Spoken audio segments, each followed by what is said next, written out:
Hello दोस्तों, नमस्कार, ओम शांति, जय हिंद, जय भारत। दोस्तों, आज मैं आपके बीच उपस्थित हूँ। फॉरेस्ट इज लाइफ, वन ही जीवन है। और वन ही जीवन कैसे है?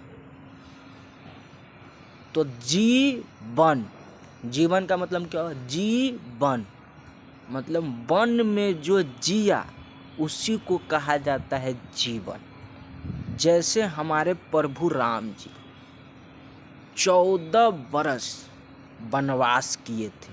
कहाँ पे? वन में। और फिर वन से महल आए थे। तो उनका जीवन जो व्यतीत हुआ, वो जीवन कहाँ व्यतीत हुआ? 14 बरस राजा थे, लेकिन उनका जीवन कहाँ व्यतीत हुआ? वन में। इसलिए ही जीवन, इसलिए वन को जीवन कहा जाने लगा। और राम जी जब वन से महल आए तब उन्हें राजा मिला। मतलब वन में जीवन व्यतीत करे और महल में आए तो राजा बना। तो जब तक आप वन से नहीं जुड़े रहेंगे तब तक आप मनुष्य के रूप में राजा बन नहीं सकते। तो आपको अगर राजा बनना है, सर्वश्रेष्ठ बनना है, तो वन से जुड़े रहना ही होगा। आपको जीवित रहना है, सर्वश्रेष्ठ बनना है, तो आपको वन से जुड़े रहना ही पड़ेगा। ये हमें राम जी से यही सीख मिलता है कि देखो बेटा, हमने 14 बरस वन में व्यतीत किया और फिर महल आया तब हमें राजा मिला। तो आप लोग सोचते हैं, आप लोग का जीवन क्या? आप लोग सोचते नहीं मैं वन को ही काट के महल बना दूंगा, महल में रहने लगूंगा तो मैं राजा बन जाऊंगा। नहीं, this is not good. Good is that when you are survive long time in forest, then came to the house and building and bangla, then you are king। पहले जीवन में, पहले जीवन वन में व्यतीत कीजिए, फिर महल में आइए तब राजा बनिए। लेकिन आज प्रथा उल्टा चल रहा है। आदमी पहले वन को सफाया करता, वहाँ पे बड़ा बड़ा बिल्डिंग बनाता है और वो अपना जीवन राजा की तरह जीना चाहता, तो वो राजा नहीं बन पाते हैं।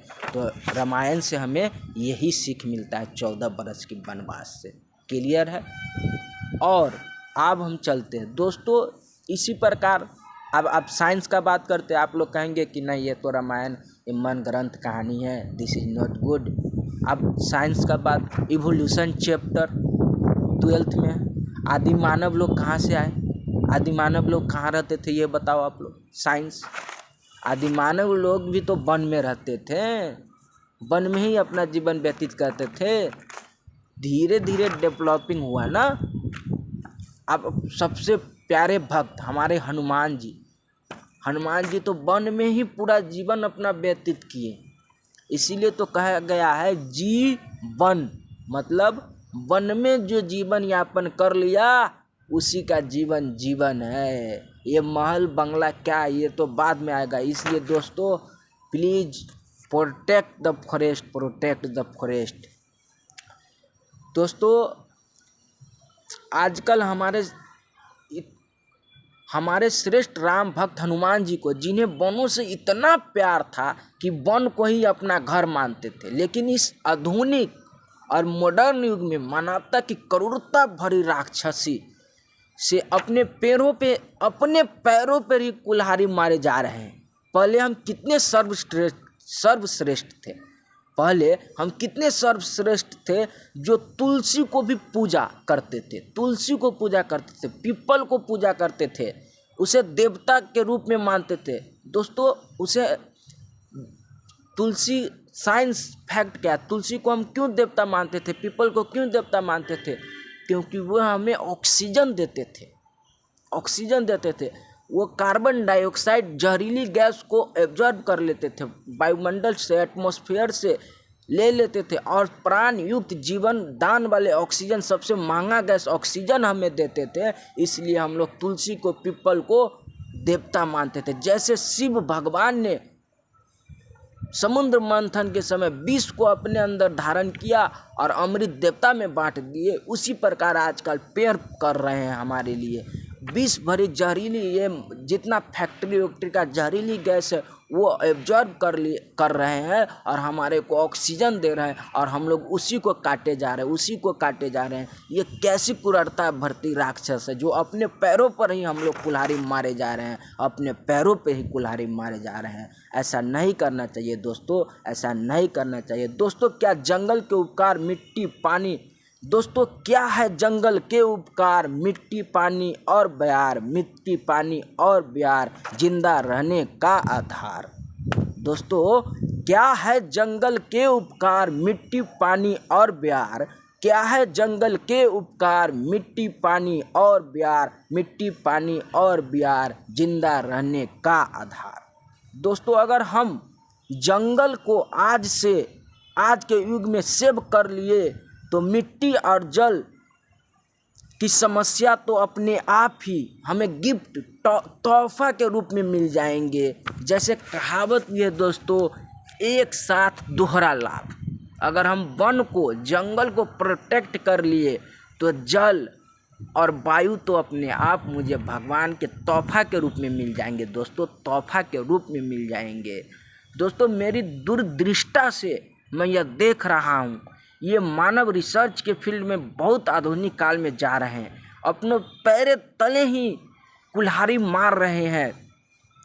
मुझे लगा चिपको आंदोलन फिर आना चाहिए, चिपको आंदोलन का फिर युग आ गया है दोस्तों, जो उत्तराखंड के उत्तर प्रदेश में चलाया गया था, जिसमें प्रसिद्ध पर्यावरण संरक्षण सुंदरलाल बहुगुणा, गोविंद सिंह रावत चंडी, प्रसाद रावत, श्रीमती गौरा देवी का अथक प्रयास था और चिपको आंदोलन का वो प्रयास से 2400 पेड़ों को कटने से बचाया गया था, रोका गया था। वही समय आप लोग फिर याद दिलाना चाहता हूँ, वही समय आप फिर आ गया है। अब वन के लिए हम लोग को चिपको आंदोलन चलाना पड़ेगा, नहीं तो जल भी हमारे हाथ से जाएंगे और मिट्टी भी हमारे हाथ से जाएंगे और जो देवी देवता है वो भी हमारे हाथ से जाएंगे। क्योंकि राम जी कहे थे कि जीवन जीना है तो पहले जीवन का अर्थ समझो, मतलब वन में जीवन यापन वही तो जीवन हुआ।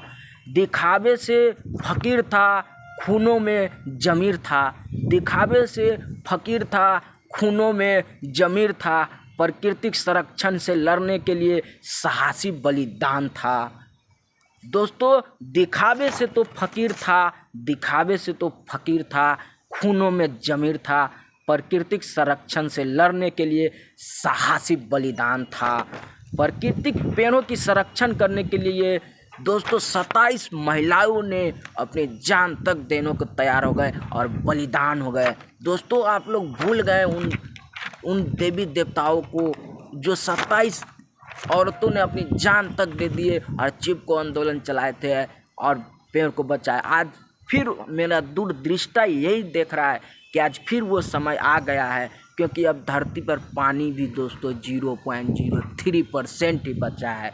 90% 85% पानी में से पीने लायक पानी सिर्फ 0.03% बचा है। और दोस्तों पानी का सबसे नंबर 1 पर आता है पीने योग्य तो वो ब्राज़ील है और दूसरा नंबर पर रूस है। दोस्तों अगर अब तीसरा वर्ल्ड वार होगा तो पानी के लिए ही होगा। इसलिए दोस्तों हम लोग को अभी से ही सजग रहना होगा, तैयार रहना होगा। और ये गोले बारूद के लिए अब लड़ाई नहीं होंगे, अब जल के लिए लड़ाई होंगे। जैसे दोस्तों पेट्रोल बिकता है ना लीटर पे, आप तो पानी भी बिसलेरी के बोतल में आने लगे हैं और महंगे हो जाएंगे। इसलिए दोस्तों अभी ही है, सुधर जाओ और प्रकृति की रक्षा करो।